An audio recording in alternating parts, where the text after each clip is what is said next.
If you're a nonprofit gearing up for a big fundraising campaign, there's one question that can absolutely make or break your timeline. How long does it really take to get a state registration approved?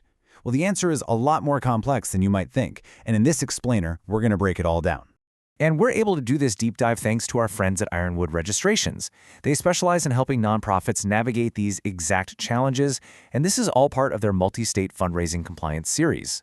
So this is the question, right? It lands on the desk of every compliance professional, every development director. It seems so simple on the surface, but the reality? It is anything but straightforward.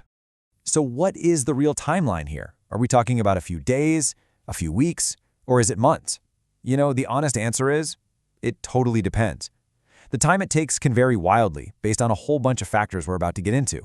And let's be really clear here. This isn't just about some administrative paperwork. An unexpected delay can literally stall a critical fundraising campaign. It can hold up your expansion into a new state, put a grant application in jeopardy, or even stop you from onboarding a new payment processor.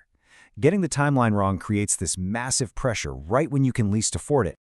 So why the huge difference from one case to the next?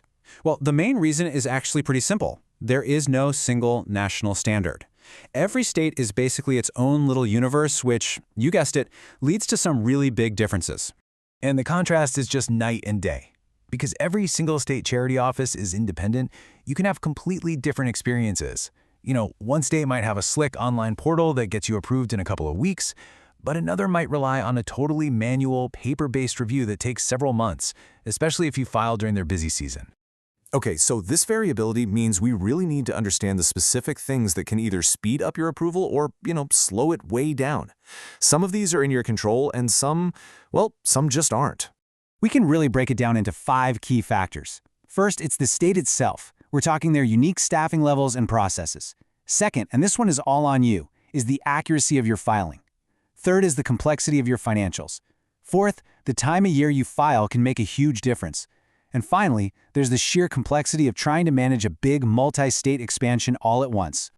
Let's just zoom in on filing accuracy for a second, because this is where so many organizations get tripped up. Simple, totally avoidable mistakes, like a missing signature, outdated officer info, or financial figures that don't match up, can trigger a dreaded deficiency letter. And that doesn't just mean you have to make a quick correction, it often sends your application right back to the bottom of the pile. And this brings us to one of the most common and frankly riskiest assumptions we see out there. It's the belief that, hey, we can just file the paperwork a week before we launch our big campaign. But the reality is, that's a recipe for some serious stress and potential compliance issues. Any tiny error, any backlog at the state, and your campaign launch date is suddenly at risk. Believe me, rushing this process almost never ends well. Okay, here's another dangerous assumption. Thinking that silence from the state office is a good thing. It's so easy to think, no news is good news. But in the world of compliance, that is not a safe bet. The truth is, silence doesn't mean anything until you have confirmation. Some states will mail you a formal certificate. Others might send an email. And some states, they might just quietly update your status to active in their online database without ever sending a notification. It is 100% on your organization to proactively track and confirm your status. So this all leads to a really crucial question. What can you actually do while you're waiting? You sent in the application, but you're not officially approved yet. Is it okay to start fundraising?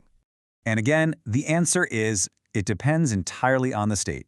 Some places will allow you to start soliciting funds as soon as your application is submitted, but others strictly forbid it until you are formally approved.